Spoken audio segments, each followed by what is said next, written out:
Hi, everybody. Steve Moore here with Drone Vision USA. Thank you very much for dropping in today. I wanted to do a quick video and touch on a subject not a lot of people know about.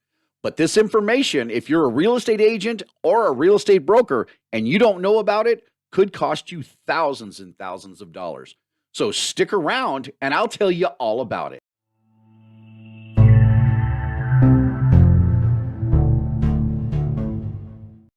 Hey, thank you for sticking around. What I was speaking of earlier was I was surfing the web the other day, and I'm always trying to check out and find new information about drone technology, different models of drones and their abilities. Also, always looking for information from the FAA, any kind of flight advisories, anything like that. I always try to stay on top of everything.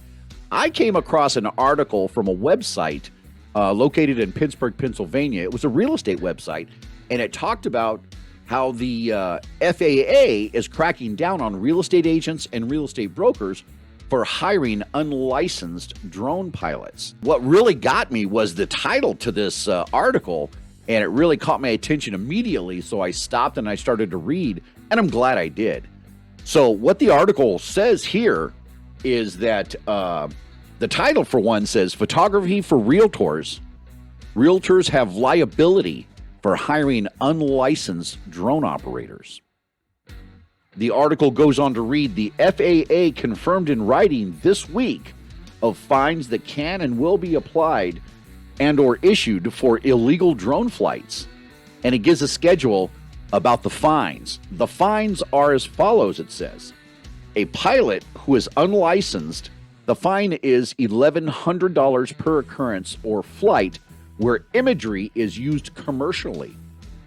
Now, however, more importantly, the fine for the real estate agent or the real estate broker who hires an unlicensed drone pilot operator is $11,000 per occurrence. Okay? Also, here's two more bummers. If you're the agent who bought a drone and took those photos yourself, you're liable for both of those fines, the $1,100 and the $11,000. Okay, that's not good. Now, once you do that, since you don't know the laws about hiring a licensed or unlicensed pilot, here's the other bummer with that. You don't know the law or the regulations, so you go ahead and take those illegal photos and you upload them to your MLS, to your website, to your social media, to all that stuff. And just know that if they're illegal photos and you're not authorized to take them because of licensing problems, it sometimes is illegal to post those things on your MLS that you work at. So, hiring somebody to do your photography is not okay. I understand that there's a guy down the street and he's got a drone and he's a really nice guy and he's always flying it, but he's never crashed it. And I'm sure he could use some money. And you know, in the long run, if I get him to do that for me, I could save some money on my marketing. And gosh, I know the guy or gal could use the cash. So that's a win-win, right? Well, actually, no. The FAA says, no, that is not a win-win. What they're trying to tell everybody is, ask a few questions, do a little research on Google or somewhere, and find out about the technology, rules, regulations, and laws if you're going to use it in your profession. Because you remember what everybody says, guys, you get what you pay for.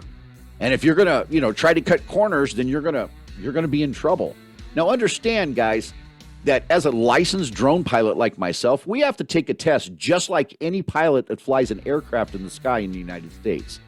If you're using a professional piece of equipment, anything can go wrong. It's an electronic device, and we live in a world where electronic devices are everywhere. So that could cause interference, meaning that drone could malfunction, fly away, or lose power altogether and just crash. So think about this. Out of the blue, your drone fails you, and you're not licensed, and you're not insured, and say you were flying over a street, it drops out of the sky and goes straight into a windshield of a vehicle. God forbid that would happen, but that's what would happen. You would be liable for the fine plus any damages. And boy, I'll tell you what, as a drone operator that's licensed and gone through the process with insurance and everything, it would make me feel so bad that I injured somebody else because I wasn't responsible enough to do the right thing. So, guys, just know there's just a few questions that you need to ask drone operators when you're getting ready to hire somebody. There are plenty of good guys out there that are licensed and insured like myself, and they have great services at reasonable prices. So just like a real estate agent would tell any other real estate agent, when you're going to hire a drone operator possibly to do your videos or photos for your new listings, do your due diligence also when it comes to the drone arena. Get on Google, throw out some questions, and there's an abundance of information out there. And I guarantee you'll be surprised at how easy it is, but how complex it is to also fly a drone. And I don't know, I'm in California, and it's a pain in the butt to get your license and insurance. However, once you do, you're fully insured, and the FAA and your community will fully support you and make sure that your business is taking off the ground. See what I did there? Guys, in my next video, I'm going to talk to you about the 5 questions you must ask any drone pilot before you hire them. So come back and check out the video. If you like this video, you got anything out of it, any information that you didn't know, please give us a thumbs up, give us a share, and comment if you will. If you enjoyed it enough to subscribe, please do.